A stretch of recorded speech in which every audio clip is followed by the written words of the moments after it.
सीटों पर विधानसभा के लिए उपचुनाव होना है और हमारी टीम अलग अलग जगहों पर जाकर के मतदाताओं से जाकर उनका मूड जानने की कोशिश कर रही है, तो वहीं उम्मीदवारों से भी उनका पक्ष जाना जा रहा है। मुरैना चंबल की सीमावली विधानसभा सीट पर एएनबी न्यूज की टीम पहुंची और मतदाताओं से जाना तो पता चला कि उपचुनाव में क्षेत्र के लोगों ने जर्जर सड़क, बिजली कटौती, बेरोजगारी जैसी समस्याओं को वहां पर उठाया है और वहीं जनप्रतिनिधियों पर जनता की अनदेखी का आरोप भी लगाया है। लेकिन इसी कड़ी में हमारी टीम ने क्षेत्र के मुख्य उम्मीदवारों से भी बात की है। कांग्रेस से बीजेपी में आने वाले एंदल सिंह कंसाना ने इस क्षेत्र से वो बीजेपी के उम्मीदवार हैं और उन्होंने ये कहा है कि वो विकास न होने के कारण ही कांग्रेस से बीजेपी में शामिल हुए और वहीं कांग्रेस उम्मीदवार ने बीजेपी विधायक पर अवैध खनन और भ्रष्टाचार के आरोप लगाए। ये हमने छल नहीं किया, हमने आमने सामने लड़ाई लड़ी है। जब मुझे मंत्री नहीं बनाया तो मैंने कह दिया था कमलनाथ जी को, मैंने कह दिया था देवी सिंह जी को, हम सरकार गिराएंगे आपकी। क्यों गिराएंगे? आपने हमारे साथ अन्याय किया है, आपने गद्दारी की है। मैंने सुना था वीडियो, कमलनाथ जी कह रहे हैं कि गद्दारी की है। हमने गद्दारी नहीं की। गद्दार कमज़ोर करता है, न गद्दारी कायर करता है, न मैं कायर हूँ न कमज़ोर हूँ। मैंने गद्दारी नहीं की, आमने सामने कह के मैंने लड़ाई लड़ी और मैंने कह दिया था कि मैं इस सरकार को तब तक पलट नहीं दूंगा, नहीं गिरा दूंगा, मैं चैन से नहीं बैठूंगा और मैं नहीं बैठा। पीछे प्रत्याशी हैं, उनका तो कोई विकास उन्होंने किया ही नहीं आज तक भी। उन्होंने खुद के गांवों में भी कोई विकास नहीं किया है। उनका टोटल चंबल से जो रेत निकालना उनका काम है, उनके समाज का भी काम है, इसलिए विकास कहाँ से हो।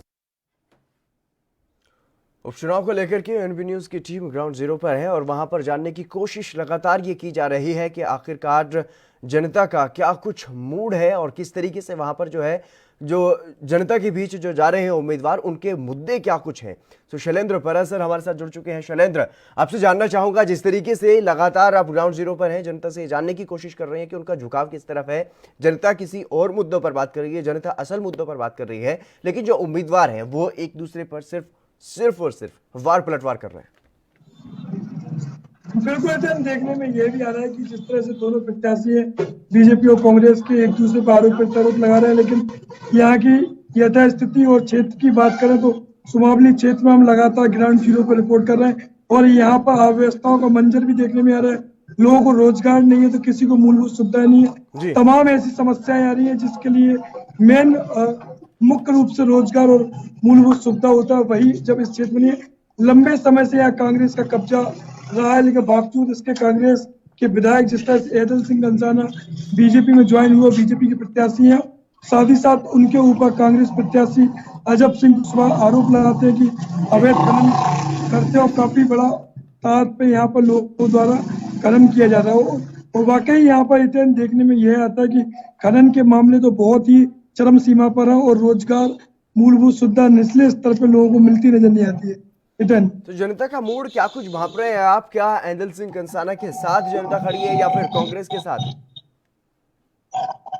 देखिए, देखने में तो यह आता है कि कांग्रेस का कब्जा वाले क्षेत्र ज्योतिया सिंधिया के नेतृत्व में यहाँ पर काम होता था, लेकिन परंपरागत वोट बैंक अधिकांशतः कांग्रेस का देखा जाता है, क्योंकि लंबे समय से कांग्रेस ने यह राज किया है। वहीं जब कांग्रेस प्रत्याशी वहां अपोजिट में जाते हैं बीजेपी में, तो उसके बाद भी उनके ऊपर गद्दार तमाम तरह के आरोप लगता है। ऐसे में देखना ये होगा कि लोगों की जो सुधार है वो इसलिए नहीं हो पाए क्योंकि बीजेपी की सत्ता यहाँ पर कांग्रेस के यहाँ तो विकास में कहीं ना कहीं देखने में यही आता है कि उनके साथ भेदभाव जनता के साथ होता है। से एंदल सिंह कंसाना ने आरोप लगाया है कि कांग्रेस के समय में यहां पर विकास नहीं हो पा रहा था, इसीलिए उन्होंने अब बीजेपी को ज्वाइन किया है। तो क्या अब वो वहां पर अपने क्षेत्र में विकास कार्य करवा पाए हैं? देखिए, विकास कार्य के लिए एक विधायक निधि की बात करें तो उसमें विकास होना मुमकिन भी नहीं है। अगर दूसरी ओर हम देखें जिस तरीके से यहाँ पर प्रदेश सरकार से बजट लेने की बात होती है तो स्टेट में बीजेपी सरकार होती है तो यहाँ बजट नहीं दिया जाता, चूंकि अधिकांशतः देखने में यही आता है कि दोनों पार्टियों में जिस तरीके से जद्दोजहद और चुनौती भी है प्रदेश में लेके, और दोनों पार्टी को जब कोई क्षेत्र विशेष क्षेत्र अगर उनको हराता है तो निश्चित ही दूसरी पार्टी उसका गुस्से में खामियाजा यहाँ की क्षेत्र की जनता को भुगतना ही पड़ता है। इधर तरीके से उपचुनाव होने वाले हैं, उससे पहले कई विकास कार्यों का शिलान्यास सीएम शिवराज सिंह चौहान ने किया है, तो क्या इस दौरान कोई सौगात इस क्षेत्र को मिली है? देखिए दिन यहाँ पर कई क्षेत्रों में शिलान्यास हुआ है, कई क्षेत्रों में योजनाओं की घोषणा की गई, लेकिन मुझे नहीं लगता कि यहाँ के लोगों को कोई भी योजना का लाभ मिला हो। यहाँ काफी लोग भी हमारे साथ पीछे मौजूद भी हैं। अगर इनसे भी अगर जानकारी अगर आप बोले तो लेना चाहूँ, क्या कुछ इनके लिए पूछेंगे तो साफ तौर पे इनके हाथ में कटोरा ही थमा दिया जाता है और प्रत्याशी 5 साल में जरूर आने के बाद इनसे दावे प्रत्यारोप कर देते हैं, लेकिन इनके पास कुछ नहीं होता है। तरीके से आपने बताया कि कहीं ना कहीं जो स्थानीय लोग हैं वो नाराज चल रहे हैं सभी राजनीतिक दलों से, लेकिन जिस तरीके से उनके पास क्या और भी कोई उम्मीदवार है या सिर्फ और सिर्फ कांग्रेस और बीजेपी ही वहां पर चुनाव लड़ रहे हैं?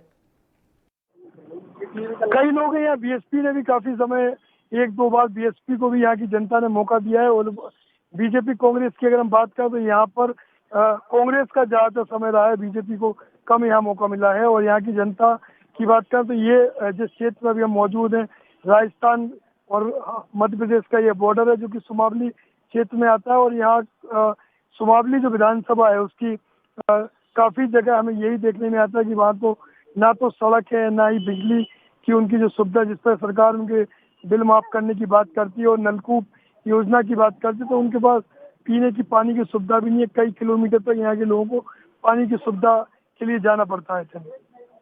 के सामने कितने विकल्प हैं? बिल्कुल विकल्प नहीं होते यहाँ के लोगों को, शिकायत करने के बावजूद भी इनकी सुनवाई इसलिए भी नहीं होती क्योंकि कांग्रेस के अगर विधायक पूर्व में होते हैं और बीजेपी की सत्ता राज्य में होती है, तो निश्चित ही यहाँ के लोगों के लिए जो समस्या का सामना, दर्द विनायक जो घटनाएं हमने देखी, कई जगह ऐसे क्षेत्र में देखी जहाँ पर लोग भुखमरी की स्थिति में यहाँ के लोग जी रहे हैं, उनके पास रोजगार भी नहीं है, ना कोई काम है। तो ऐसे में बहुत बड़ी समस्या का सामने यहाँ के लोगों को करना पड़ता है। लेकिन जितने दावे प्रत्याशियों के साथ किए प्रत्याशी करते हैं, इन लोगों के साथ केवल 5 साल के बाद ही इनको देखते हैं, ऐसा इन लोगों का ही कहना है जो हमारे साथ जनता खड़ी। और भी जो क्षेत्र के लोग से शैलेंद्र, आपने बताया कि अब जो राजनेता, जो उम्मीदवार पार्टियों ने बनाए हैं वो जनता के बीच जा रहे हैं, वो किन मुद्दों को लेकर के जा रहे हैं? क्या कुछ वादे और दावे सरकार के लिए कर रहे हैं वो? देखिए दावे तो बहुत किए जाते हैं चुनावी एजेंडा में, दोनों पार्टियां जिस तरह दावे करती है, और साफ तौर पे यह सामने आता है कि उन दावों पर खड़े इसलिए नहीं उतर पाते हैं क्योंकि उनके जो कार्यकर्ता हैं वो सीधे तौर पर उसका लाभ ले जाते हैं। यहाँ की शिक्षा के स्तर की हम बात करें तो काफी शिक्षा का स्तर गिरा होने के चलते भी लोग जागरूक नहीं होते और स्वाभिमानी लोग हैं। यहाँ पर झगड़े भी बहुत जल्दी इसलिए भी होते हैं। तो साफ है कि जिस तरीके से यह काम हो रहा है यहाँ पर क्षेत्र में विकास से वंचित यहाँ के लोग तमाम समस्याओं का सामना करना पड़ता है उनको। जी, तमाम जानकारी देने के लिए बहुत बहुत शुक्रिया। तो जिस तरीके से मध्य प्रदेश में उपचुनाव है, उपचुनाव को लेकर के हमारी टीम ग्राउंड जीरो पर है और लगातार ये जानने की कोशिश कर रही है कि मतदाता